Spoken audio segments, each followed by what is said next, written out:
Hello, I'm Reile, and today I would like to share this painting process with you while talking some nonsense. Nothing is permanent, and artwork is no exception. Wooden panels and canvases warp, crack, or get eaten by mold and insects. Paint discolors and flakes off. Today I'd like to talk about how to avoid that and make your traditional art more archival. This won't be an exhaustive manual, as it's beyond the scope of this video, but I'll try to put permanence into a broader context. You might think this only matters for those who sell originals, but I'd argue it's important for everyone. Illustrations originally meant just for reproduction often become collectibles, and any piece that survives long enough turns into a valuable historical source. My main media are watercolor and chalk pastels, so I'm biased toward those, and I can't tell you much about making durable encaustics or murals, but the basic principles apply across mediums. Traditional artwork can degrade due to physical, chemical, or biological processes. Chemical degradation occurs when paint or surface materials react with external substances or with each other. Physical degradation happens when chemical bonds are broken by external energy, like light or heat. Biological degradation is caused by living organisms, fungi, bacteria, or insects who feed on your work or excrete something nasty that damages it. Some factors like moisture, especially fluctuating humidity, can accelerate all three. In damp conditions, unwanted chemical reactions speed up. When canvas or wood absorbs moisture, it swells. When it dries, it shrinks. Repeated swelling and shrinkage cause canvases to tear, wood to splinter, and paint to crack and flake. And since mold and other organisms need water to thrive, high humidity is practically an invitation for them to invade your piece. Ideally, artwork should be stored at a stable, moderate humidity regardless of medium. But since some fluctuation is inevitable, it's wise to use more durable materials. For instance, linen canvases are more resistant to tension and humidity changes than cotton ones. Traditional animal glue or synthetic sizing can also protect canvas fibers from moisture and chemical reactions. Let's look at some specific examples of chemical degradation. Most modern art materials are fairly inert when used correctly, but if you're concerned about long-term durability, it's worth paying attention. Many historical pigments, for instance, weren't supposed to be mixed because they reacted with each other. This was true for lead-containing pigments like flake white or lead tin yellow mixed with sulfides like vermilion. These combinations produce black lead sulfide, visibly discoloring the artwork. And a similar reaction happens with atmospheric sulfides. Copper-based historical pigments like verdigris, copper acetate, and malachite, basic copper carbonate, undergo similar reactions with sulfides, forming black copper sulfide or covellite. You can recover the white color of the lead white with hydrogen peroxide. However, hydrogen peroxide is aggressive and can damage other pigments, as well as the binder and the surface, and in any case, lead white has only historical relevance, so let's forget about it. Paint can also interact with the surface and degrade it. Everyone starting oil painting learns to prime the surface to protect it from the paint, but few think about this when using oil pastels. The binder in oil pastels, just like in oil paints, leaches into unprimed paper and makes it brittle. This happens with canvases too, but paper will decay much faster, well within your lifetime. Another common cause of chemical degradation is acid, either in the environment or in the materials themselves. Some historical pigments like malachite or azurite, both forms of basic copper carbonate, are very pH sensitive. In acidic environments, malachite shifts toward yellowish tones. In basic ones, it becomes more blue. Atmospheric hydrogen sulfide can also react with malachite, altering its color. In oil paints, malachite tends to degrade into a dull green or yellow due to the acidity of the oil binder. These days, many papers and cardboards are labeled acid-free, meaning they either never contained acids or were neutralized and buffered. Ideally, paper should be made of cotton. Its long cellulose fibers are inert, unlike the shorter ones from wood pulp, which are more chemically reactive at their ends. Let's now talk a bit about physical degradation. While simply tearing the paper or canvas technically involves breakage of the hydrogen bonds between the cellulose fibers, it's trivial. More interesting examples of things that break down artwork are heat and electromagnetic radiation, specifically light. While we usually don't put artworks in ovens or expose them to X-rays, they have to receive some light to be seen, and that light damages them. What we call light occupies a certain fraction of the electromagnetic spectrum and can have different energies. Visible light ranges from circa 380 nanometers violet light to 750 nanometers red light. And the energy that light carries is inversely proportional to its wavelength. So, violet light has the highest energy of its photons, while red light has the lowest energy. Ultraviolet, or UV light, as the name suggests, has even higher energies, and it's the most dangerous for artwork. While most indoor lights emit very little UV, sunlight is a major UV source. Just like it damages your DNA causing skin cancer, it can damage your artwork, but your artwork is even more vulnerable. You have DNA repair mechanisms that control most of the occurring damage, but the artwork does not. There are even hypotheses that the naturally occurring nucleotides found in DNA and RNA were specifically selected for their UV stability in early evolution, but artwork lives only metaphorically, and once damage is done, it's usually permanent.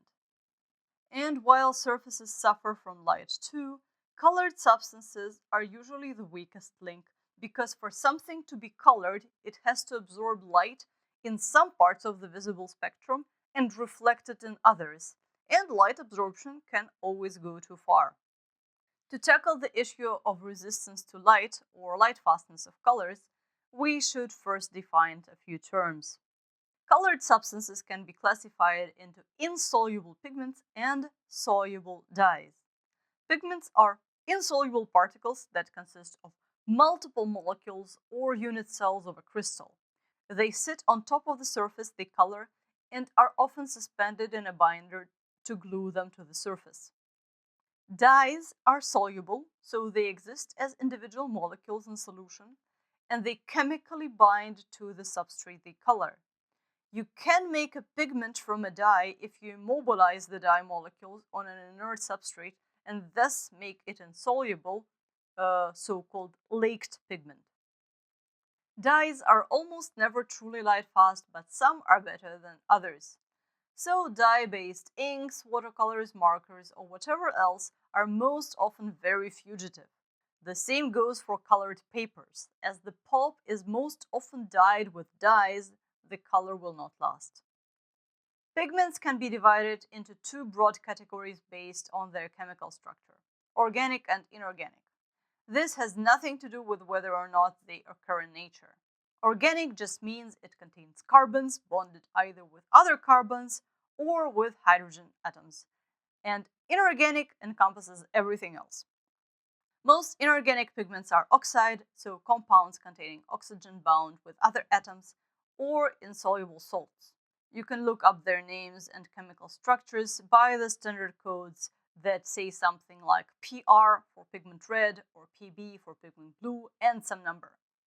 They are decided on by a few organizations such as Color Index International, the Society of Dyers and Colorists, and the American Association of Textile Chemists and Colorists, AATCC, which sounds awfully like a DNA oligo. Early organic pigments all originated from natural sources like plants. Now the same or similar molecules can be synthesized industrially, and it's the chemical structure, not the source, that matters. For example, alizarin is derived from the root of the madder plant, and it was used as a dye for centuries.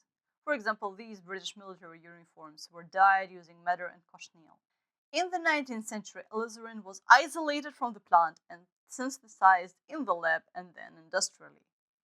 Chemical structure of the synthetic dye is identical to the naturally occurring one, except for the impurities. As a laked pigment, it was used in artist paints and is still available today in many brands, although I would advise against it. Madder dye consists of anthraquinoid derivatives such as alizarin and purpurine, all of which are not very chemically stable and not lightfast. This makes total sense from an evolutionary standpoint. The plant produces anthraquinones in its roots as secondary metabolites. That means that they don't participate in the production of energy, but are used for other purposes. We don't actually know what their role is, but they were suggested to have antibacterial activity, to deter herbivores, or to inhibit growth of other competitor plants in the vicinity. These compounds were not selected to be lightfast or chemically stable. They are protected from light underground, and when they break down, the plant can make more of them at any time. Your painting, however, can't. While alizarin is a beautiful color and has a wide tonal range, I wouldn't recommend using it or any anthraquinone reds in any media, especially given a more stable alternative. So watch out for natural madder lake NR9, synthetic alizarin PR83, and anthraquinone red PR177. The only common exception is anthraquinoid scarlet PR168, which is quite permanent. A similar story concerns another traditional plant-derived color, indigo. True indigo lake NB1 or synthetic PB66 are equally bad and can be easily substituted by indanthrone blue PB60, a synthetic anthraquinone derivative that actually is quite lightfast. Other lightfast organic pigments are phthalo blue PP15 and certain quinacridones like quinacridone magenta PR122 or quinacridone rose PV19.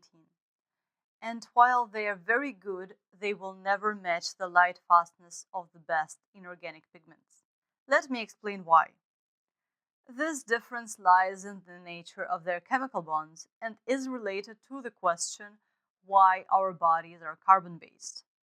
A carbon atom in organic compounds has a valence of 4, forming 4 chemical bonds with other elements or carbons, so carbon can serve as a universal connector between atoms.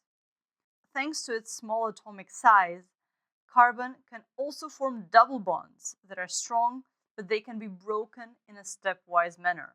Also, it can form chains of CC bonds, which is somewhat rare in other elements. CC bonds, as well as bonds between carbon and many common elements, are moderately strong, but not exceptionally so. The variety of possible structures and the moderate yet variable strength of chemical bonds formed by carbon atoms are reasons why it is such a great basis for biomolecules and why it is so hard to imagine life based on any other element. You never encounter such versatility, at least within imaginable temperatures and pressures. In old science fiction, some have suggested non-terrestrial life based on silicon, which is located below carbon in the periodic table and shares some chemical similarities. Silicon, like carbon, can form 4 bonds.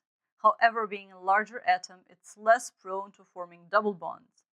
When silicon bonds with oxygen, these single bonds are extraordinarily strong, 452 kilojoules per mole compared to 358 kilojoules per mole for CO bond. As silicon is larger and heavier, it doesn't accommodate double bonds too well.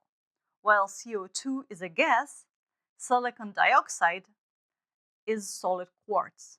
In carbon dioxide, the carbon atom forms 2 bonds with 1 oxygen atom and 2 bonds with another, making it a gas. Plants can break these CO bonds using enzymes and make sugars from these carbons. In quartz, each silicon atom bonds with 4 oxygen atoms, creating a stable, strong mesh that is extremely difficult to break. This property of silicon makes silicon-based life hard to imagine and has direct relevance for pigments. Take PB74 or cobalt blue dark as an example. Its structure is somewhat similar to quartz, but SiO4 tetrahedra are linked not by oxygen atoms but by metal ions. This stable mesh-like structure makes the pigment highly light-fast, resistant to acids and alkalis, and very durable, potentially outlasting the organic canvas or paper it may be painted on. Thus, while some organic pigments are quite light-fast and weather-resistant, this level of durability is unattainable for organic pigments due to the relatively weaker chemical bonds in their structures. For media like watercolors, where pigments are diluted or used almost without binders, even the most light-fast organic pigments cannot compete with the best inorganic ones. Not all inorganic pigments are equally stable, though. Let's take vermilion, mercury sulfide, as an example. Depending on impurities, natural cinnabar can darken or turn brown over time. The dark color arises from the reduction of mercury ions to metallic mercury. Most currently available inorganic pigments such as yellow ochre, burnt sienna, that is iron oxides, and carbon-based blacks are highly light-fast and resistant to atmospheric conditions. Ultramarine is light-fast but has a peculiar issue in oil paints. It can cause the surrounding binder to degrade, a phenomenon known as ultramarine thickness. Despite this, ultramarine is excellent in watercolors and dry media. Light fastness of the same pigments varies between media and mode of application. In general, most pigments perform better in oils or acrylics as they are protected by the binder and are usually applied thicker. In media where pigment particles sit exposed on the surface with minimal binders like chalk pastels or watercolors, all pigments tend to perform worse. This happens both because binder provides some level of protection and because if paint is applied more thickly, the outer layers protect the inner layers of paint. The latter also applies when we look at pigment performance in mass tone versus highly diluted. Dilution does not only apply to watering the paint down with water or binder, it also applies to mixes, especially with white. Dilutions tend to fade more than the mass tone.